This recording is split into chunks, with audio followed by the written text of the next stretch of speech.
صباح الخير. ما اعتقدش ان لسه في اي حد بيشتري كفتة الحاتي من بره. النهارده هوريكم ازاي تعملوا كفتة الحاتي في البيت وازاي تطلع معاكم احلى كمان من اللي بتشتروها جاهزة من بره. هنقول على شوية خطوات تطلع معاكم الكفتة ناجحة، واستحالة ان هي تفك منكم او تقع من السيخ كده وانتوا بتشووها.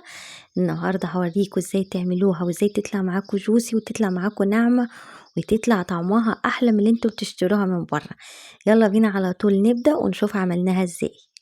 هنا بقى نيجي اللحمة وانتوا بتشتروها لازم يكون فيها نسبة دهون علشان تطلع زي كفتة الحاتي بالظبط، تكون جوسي كده وطرية. هنا ده معايا كيلو من اللحمة، بس ده الكيلو ده مش صافي، يعني مش لحمة صافي. ده تقريبا 800 جرام من اللحمة، ضفت عليهم 200 جرام من الدهن. ده لازم تكون اللحمة فيها نسبة دهون ما تقلش عن 20% من الدهون. هضيف بقى كمان عليهم 100 جرام من اللية. لو بتحبوا اللية، مش بتحبوها خلاص استغنى عنها، اوريدي اللحمة بتاعتنا فيها دهون. لازم تكون اللحمة اللي احنا هنستخدمها لازم يكون فيها نسبة دهون ما تقلش عن 20 أو 25%. هاخدهم بقى كده وهطحنها في الكبة. أنا بحب دايما أطحن اللحمة كده لوحديها في الأول قبل ما أضيف عليها أي إضافات.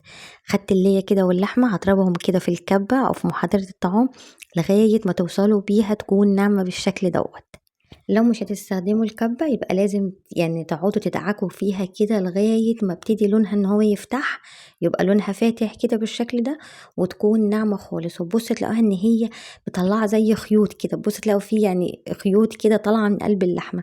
هو ده السر من اسرار كفتة الحاتي. واستحالة الطريقة ديت ان هي تخلي الكفتة معاكو تفك، يعني لو انتوا هتشوها على السيخ استحالة تفك معاكو. وبتطلع كمان هشة وما تكونش مكتومة، بتطلع الكفتة معاكو ناعمة خالص ومش مكتومة. ده بقى السر من اسرار الكفتة اللي احنا بنشتريها من بره. نبتدي بقى نضيف الاضافات. معايا هنا هو حزمة صغيرة من البقدونس. على كل كيلو من اللحمة هضيف كده بصلة تكون متوسطة. هنا قبل ما ابتدي في الفيديو انا يعني بشرتها وسبتها ان هي تصفي المية بتاعتها خالص، يعني اهم حاجة البصلة ما يكونش فيها ولا نقطة مية خالص. وضفت كمان معلقة كبيرة من الدقيق. ما تخافوش خالص من الدقيق هنا مش هغير طعم اللحمة خالص، هو بس هيمتص اي سوائل تنزل من الكفتة. وكمان البهارات اللي انا هستخدمها معايا ملح وفلفل وتوم باودر. لو انتوا عايزين بقى تستخدموا اي اضافات تاني من التوابل ممكن تضيفوا التوابل اللي انتوا عايزينها. هنا بقى المكون السحري اللي هيخلي الكفته معاكم يعني زي الكفته بتشتروها جاهزه من بره.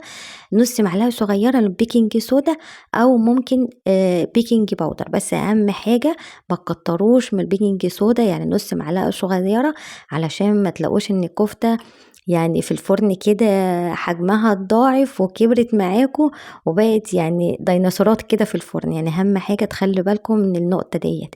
يعني على كل كيلو من اللحمة نص معلقة صغيرة من بيكنج صودا او البيكنج باودر. هبتدي بقى الم كده كل المكونات كده اللي انا حطيتها كده مع بعض. احنا اوريدي كنا يعني اللحمة الاول احنا فرمناها، يعني مش محتاجين بقى ان احنا ندعك تاني كتير كده زيادة عن اللزوم. خلاص هي يعني عجناها ما فيه كفاية.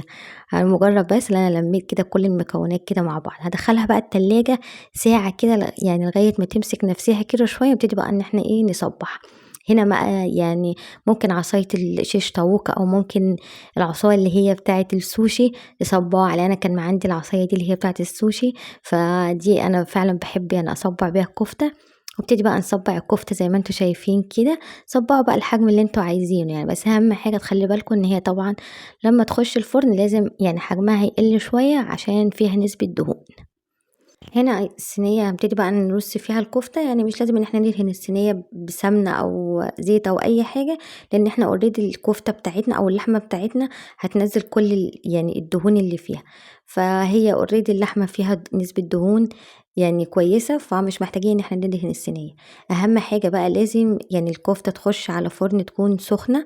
انا شغلت الفرن عندي على اقصى درجة حرارة اللي هي 250 درجة مئوية. هي بتاخد تقريبا من 15 ل20 دقيقة.